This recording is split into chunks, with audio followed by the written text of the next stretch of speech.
Hey everybody, welcome to Tim's Time.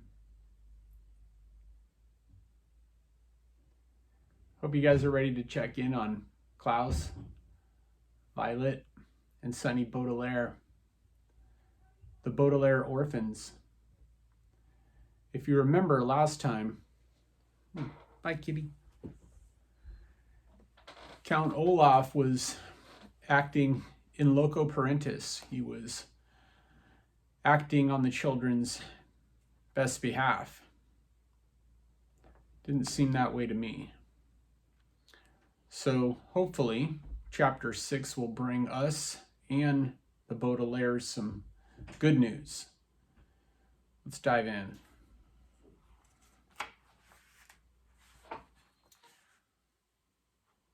Chapter 6. The next morning, when the children stumbled sleepily from their bedroom into the kitchen, rather than a note from Count Olaf, they found Count Olaf himself. "Good morning, orphans," he said. "I have your oatmeal all ready in bowls for you." The children took seats at the kitchen table and stared nervously into their oatmeal. If you knew Count Olaf, and he suddenly served you a meal, wouldn't you be afraid there was something terrible in it, like poison or ground glass? But instead, Violet, Klaus, and Sonny found that fresh raspberries had been sprinkled on top of each of their portions. The Baudelaire orphans hadn't had raspberries since their parents died, although they were extremely fond of them. "Thank you," Klaus said, carefully picking up one of the raspberries and examining it. Perhaps these were poison berries that just looked like delicious ones. Count Olaf, seeing how suspiciously Klaus was looking at the berries, smiled and plucked a berry out of Sonny's bowl. Looking at each of the three youngsters, he popped it into his mouth and ate it. "Aren't raspberries delicious?" he asked. "They were my favorite berries when I was your age." Violet tried to picture Count Olaf as a youngster, but couldn't. His shiny eyes, bony hands, and shadowy smile all seemed to be things only adults possess. Despite her fear of him, however, she took her spoon in her right hand and began to eat her oatmeal. Count Olaf had eaten some, so it probably wasn't poisonous. And anyway, she was very hungry. Klaus began to eat too, as did Sonny, who got oatmeal and raspberries all over her face. "I received a phone call yesterday," Count Olaf said, "from Mr. Poe. He told me you children had been to see him." The children exchanged glances.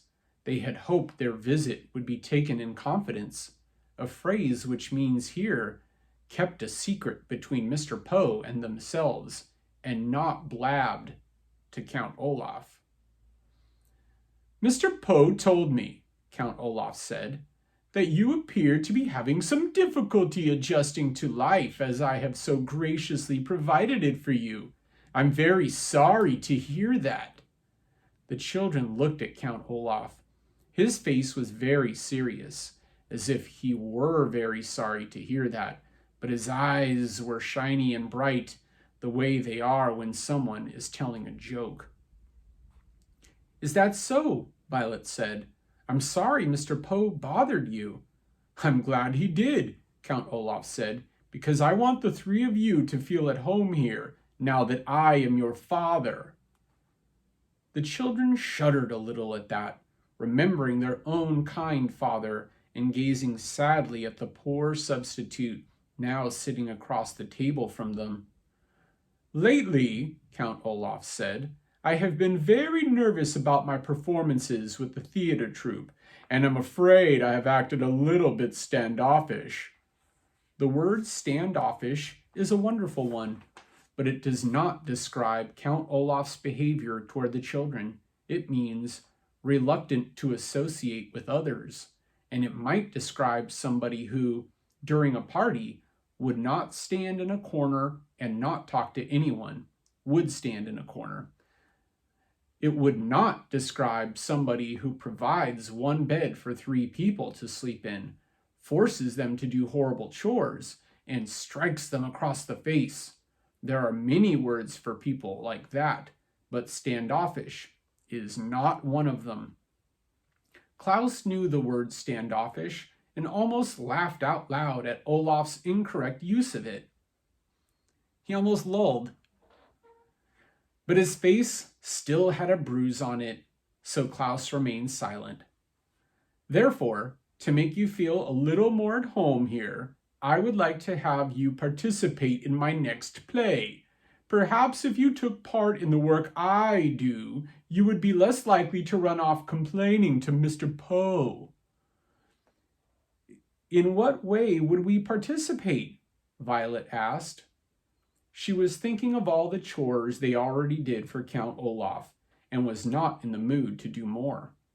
Well, Count Olaf said, his eyes shining brightly, the play is called The Marvelous Marriage, and it is written by the great playwright Al Funkut. We will give only one performance on this Friday night. It is about a man who is very brave and intelligent, played by me. In the finale, he marries the young, beautiful woman he loves in front of a crowd of cheering people. You, Klaus, and you, Sonny, will play some of the cheering people in the crowd. But we're shorter than most adults, Klaus said. Won't that look strange to the audience? You will be playing 2 midgets who attend the wedding, Olaf said patiently. And what will I do? Violet asked. I am very handy with tools, so perhaps I could help you build the set. Build the set? Heavens no, Count Olaf said. A pretty girl like you shouldn't be working backstage. But I'd like to, Violet said. Count Olaf's one eyebrow raised slightly, and the Baudelaire orphans recognized this sign of anger. But then the eyebrow went down again as he forced himself to remain calm. But I have such an important role for you on stage, he said. You are going to play the young woman I marry. Violet felt her oatmeal and raspberries shift around in her stomach as if she had just caught the flu. It was bad enough having Count Olaf acting in loco parentis and announcing himself as their father, but to consider this man her husband, even for the purposes of a play, was even more dreadful. It's a very important role, he continued, his mouth curling up into an unconvincing smile, although you have no lines other than I do, which you will say when Justice Strauss asks you if you will have me. Justice Strauss, Violet said. What does she have to do with it? She has agreed to play the part of the judge, Count Olaf said. Behind him, one of the eyes painted on the kitchen walls closely watched over each of the Baudelaire children. I asked Justice Strauss to participate because I wanted to be neighborly as well as fatherly. Count Olaf, Violet said, and then stopped herself. She wanted to argue her way out of playing his bride, but she didn't want to make him angry.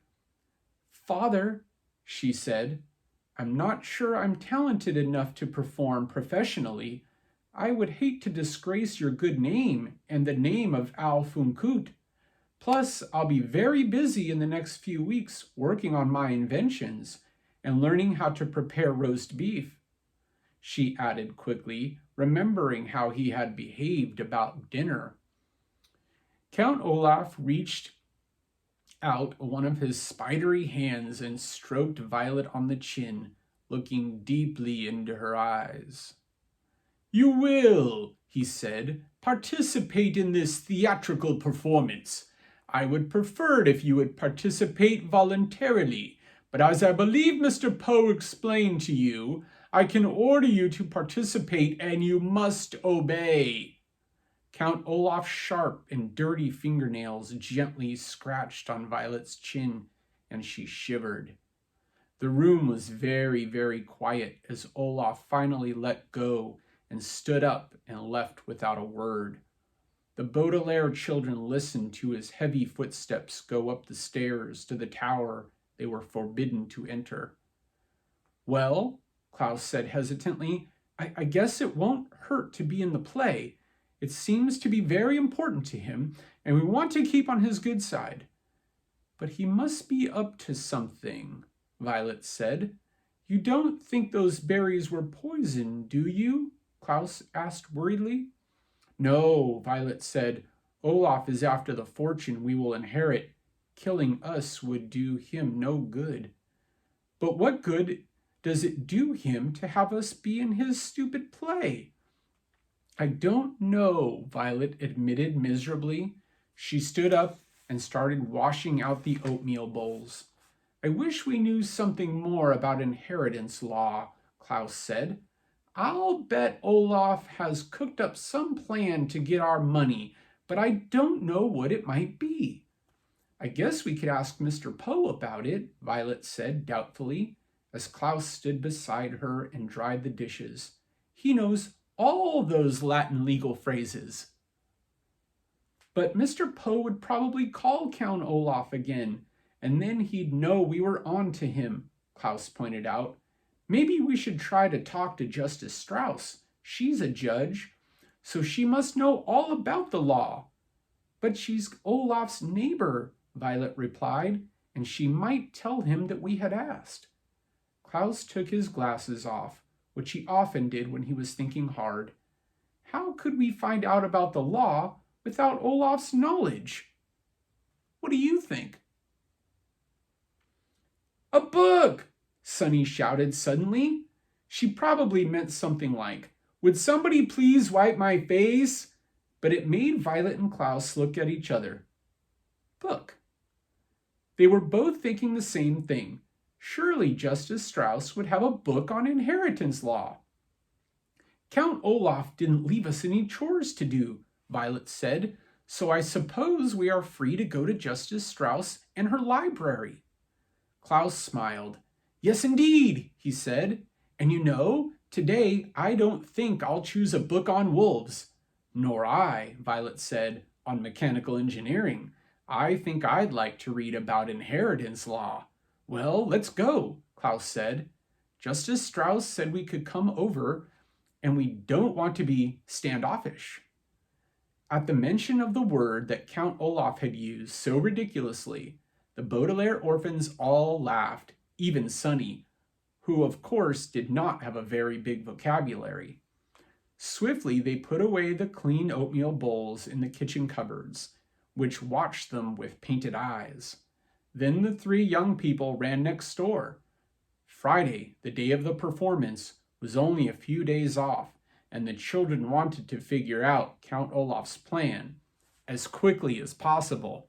Ooh, they are crafty. I'm so happy to hear that they're onto Olaf. He's a tricky character, but those Baudelaire orphans, put the three of them together. Good book. All right, we will see all of you next time. Stay well.